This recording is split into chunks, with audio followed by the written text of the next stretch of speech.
Hello. Ready to get this going again?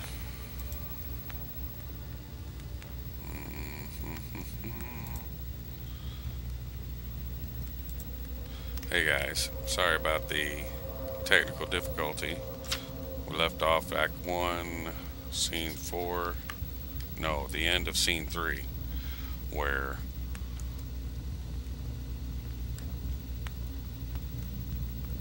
the nurse says something very prescient about women and how they grow by men. You know, it makes them better people and everything. Yes. Alright. Shall we? Let's go to this one and get going again, shall we? Alright. Back to it.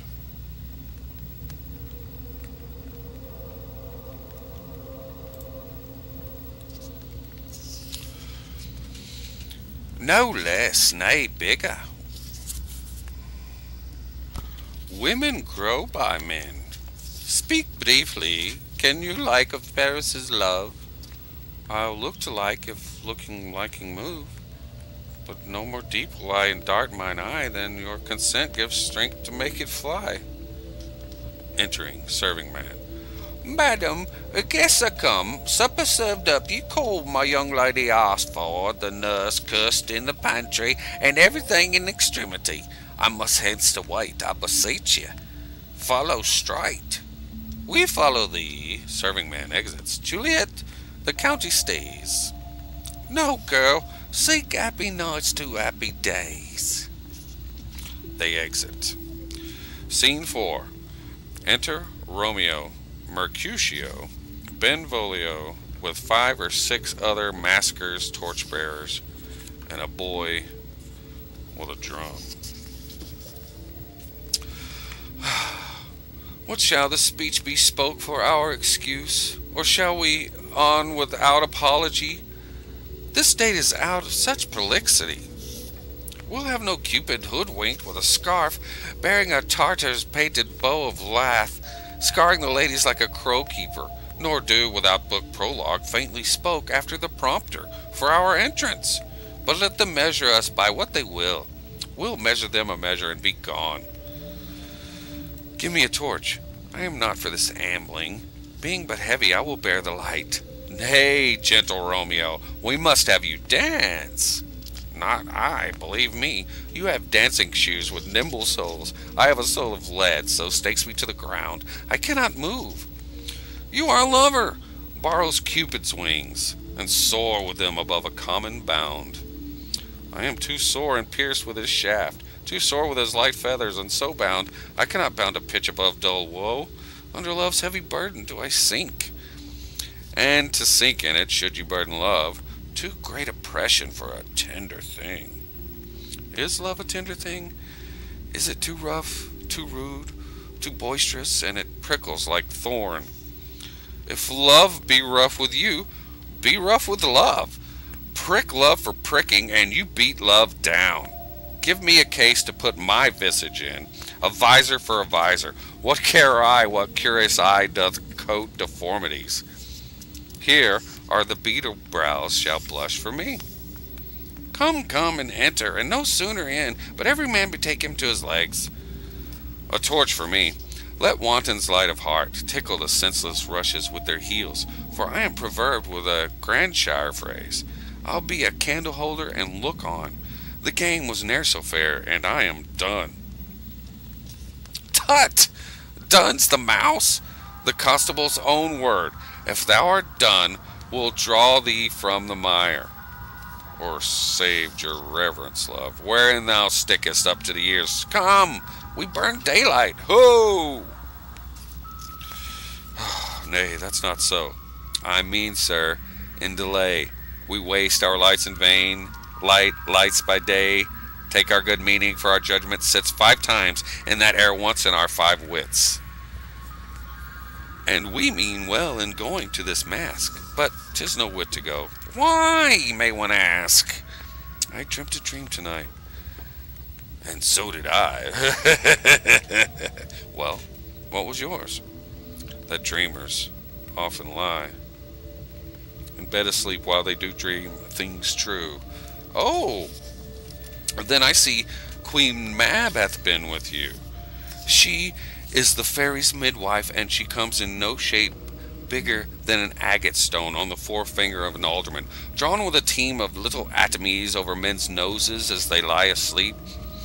Her wagon spokes made of long spinner's legs, the cover of the wings of grasshoppers, her traces of the smallest spider web, her collars of the moonshine's watery beams, her whip of cricket's bone, the lash of film, her wagoner, a small gray-coated gnat, not half so big as a round little worm, pricked from the lazy finger of a maid. Her chariot is an empty hazelnut, made by the joiner squirrel or old grub. Time out of mind the fairy's coachmakers. And in this state she gallops night by night, through lovers' brains, and then they dream of love on courtiers' knees, that dream on curtsy straight, or lawyers' fingers who straight dream on fees, or ladies' lips who straight on kisses dream, which oft the angry Mab with blisters plagues because of their breasts with sweetmeats tainted are.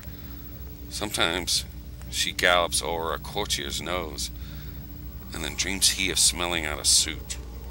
And sometimes comes she with a tithe pig's tail, tickling a parson's nose as he lies asleep, and then he dreams of another's benefice, something she driveth o'er a soldier's neck, and then dreams he of cutting foreign throats, of breeches, ambuscados, Spanish blades, of healths 5 fathom deep, and then anon drums in his ear, at which he starts and wakes, and being thus frightened, swears a prayer or two, and sleeps again. This is that very Mab that plats the manes of horses in the night, and breaks the elf locks in foul sluttish hairs, which once untangled, much misfortune bodes. This is the hag, when maids lie on their backs, that presses them and leans them first to bear, making them women of good carriage. This is she. Peace, peace, Mercutio, peace. Thou talkst of nothing.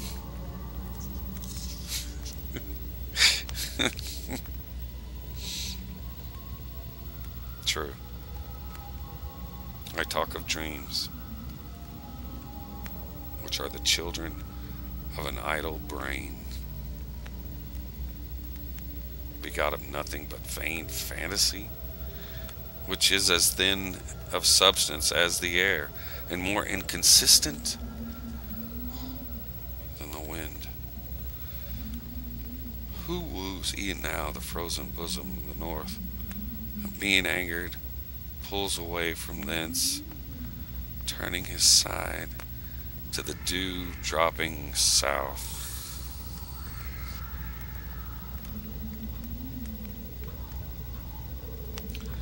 This wind you talk of blows us from ourselves. Supper's done, and we shall come too late. I fear too early, for my mind misgives something, some consequence, yet hanging in the stars, shall bitterly begin his fearful date within this night's revels,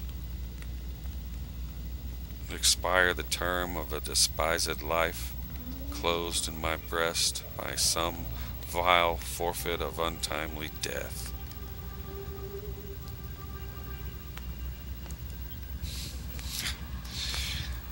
But he that hath the steerage of my course direct my sail. On, lusty gentlemen, strike drum! They march about the stage, and then withdraw to the side. Act 1, Scene 5.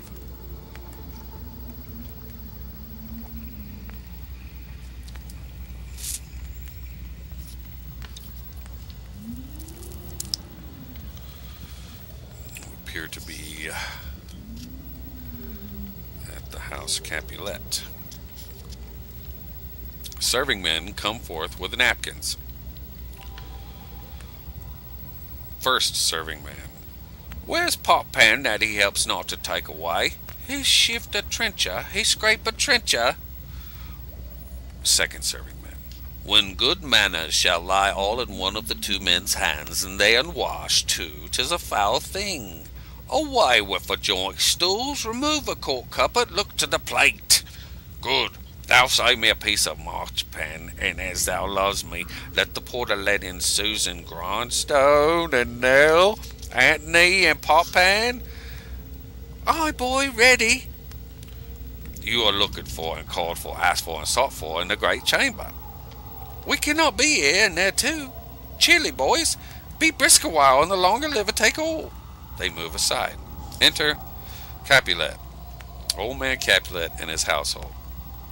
All the guests and gentlewomen to Romeo, Mercutio, Benvolio, and the other maskers.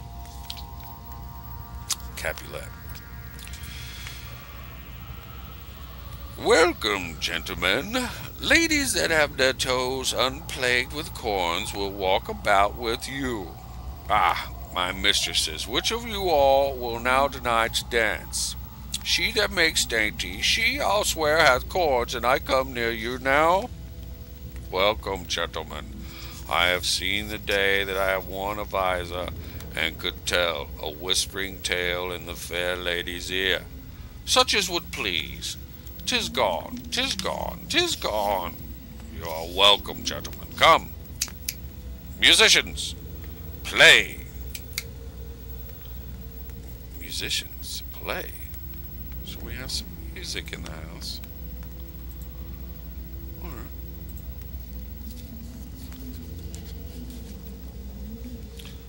So let's see. Minuet.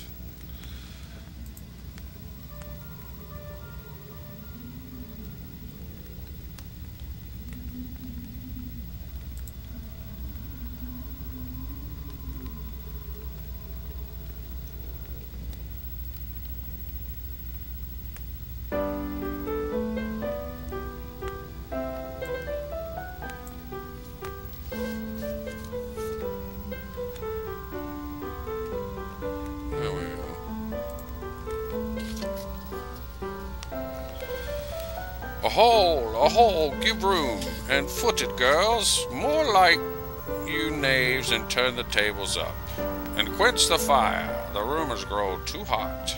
Ah, sirrah, this unlooked for sport comes well, nay sit, good cousin Capulet, for you and I are past our dancing days. How long is it now since last yourself and I were in the mask? Fire lady, pert near 30 years. What, man? 'Tis not so much. 'Tis not so much. 'Tis since the nuptial of Lucentio. Come Pentecost, as quickly as it will. Some 25 years, and then we mass. 'Tis more, 'tis more. His son is elder, sir. His son is 30. Will you tell me that? His son was but to war 2 years ago.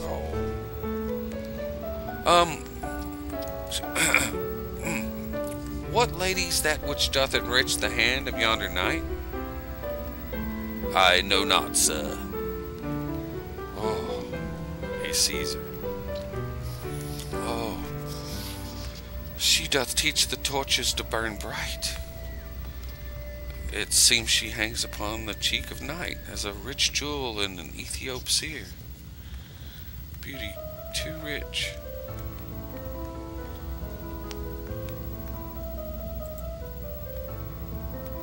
Beauty too rich.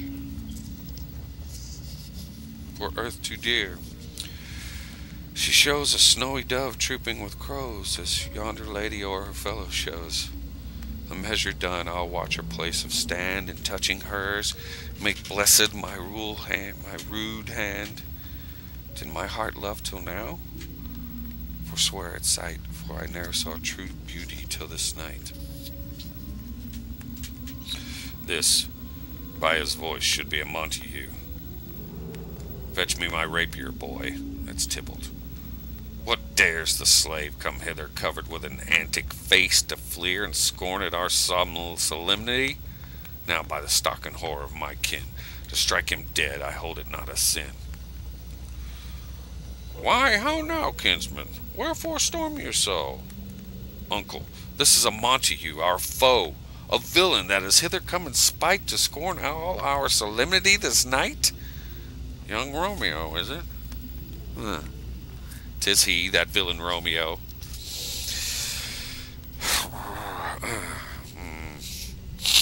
Content thee, gentle cause. Let him alone.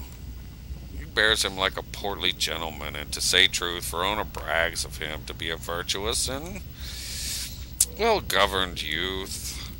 I would not for the wealth of all this town here in my house do him disparagement. Therefore be patient. Take no note of him. It is my will, the which if thou respect, show a fair presence and put off these frowns, an ill-beseeming semblance for a feast. It fits with such a villain as a guest. I'll not endure him. He shall be endured. What good man, boy? I say he shall. Go to. Am I the master here, or you? Go to. You'll not endure him. God shall mend my soul. You'll make a mutiny among my guests. You will set a cock-a-hoop. You'll be the man? My uncle, 'tis a shame. Go to. Go to, you a saucy boy. Is it so indeed? This trick may chance to scathe you. I know what you must contrary me. Marry, 'tis time. Well said, my hearts. You are a prince, Cox. Go. Be quiet. Or more light for shame. I'll make you quiet. What cheerly my hearts. Patience perforce with willful choler meeting makes my flesh tremble in their different greeting. I will withdraw, but this intrusion shall, now seeming sweet, convert to bitterest gall. Tybalt exits. Romeo, taking Juliet's hand. If I profane with my unworthiest hand this holy shrine, the gentle sin is this: my lips, two blushing pilgrims, ready stand to smooth that rough touch with a tender kiss. Good pilgrim, you do wrong your hand too much, which mannerly devotion shows in this. For saints have hands that pilgrims' hands do touch, and palm to palm is holy palmer's kiss. Have not saints lips, and holy palmers too? Aye, pilgrims' lips that they must use in prayer. Oh, then, dear saint, let lips do what hands do. Then pray, grant thou, lest faith turn to despair. Saints do not move, though grant for prayer's sake. Then move not while my prayers effect I take. He kisses her. Thus from my lips, by thine my sin is purged. Then have my lips the sin that they have took. Sin from my lips? Oh, trespass sweetly urged. Give me my sins again. He kisses her. You kiss by the book. Madam. Madam, your mother craves a word with you, says the nurse. What is her mother? Mary Bachelor. Her mother's a lady of the house, and a good lady, and a wise, and a virtuous. I nursed a daughter, that you talked with all. I tell you, he that can lay hold of her shall have the chinks. Is she a Capulet? Oh, dear, a count. My life is my foe's debt. Away, begone. The sport is at the best. Aye, so I fear. The more is my unrest. Nay, gentlemen, prepare not to be gone. Old man Capulet. We have a trifling foolish banquet towards. It is e'en so. Why then I thank you all. I thank you, honest gentlemen. Good night. More torches here. Come on then. Let's to bed. Ah, sirrah, by my faith, it waxes late. I'll to my rest. All but Juliet and the nurse begin to exit.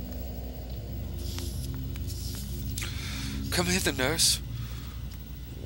What is yon gentleman? The son and heir of old Tiberio. What's he that now is going out of door? Marry, that I think be young Petruchio. And what's he that follows here, that would not dance? I know not. Go ask his name. If he be married, my grave is like to be my wedding bed. His name is Romeo, and a Montague, the only son of your great enemy. My only love sprung from my only hate? Too early seen unknown and known too late? Prodigious birth of love it is to me that I must love a loathed enemy? What's this? What's this? A rhyme I learned even now, of one I danced withal. One calls with Juliet. Anon, anon, come, let's away. The strangers are all gone. They exit.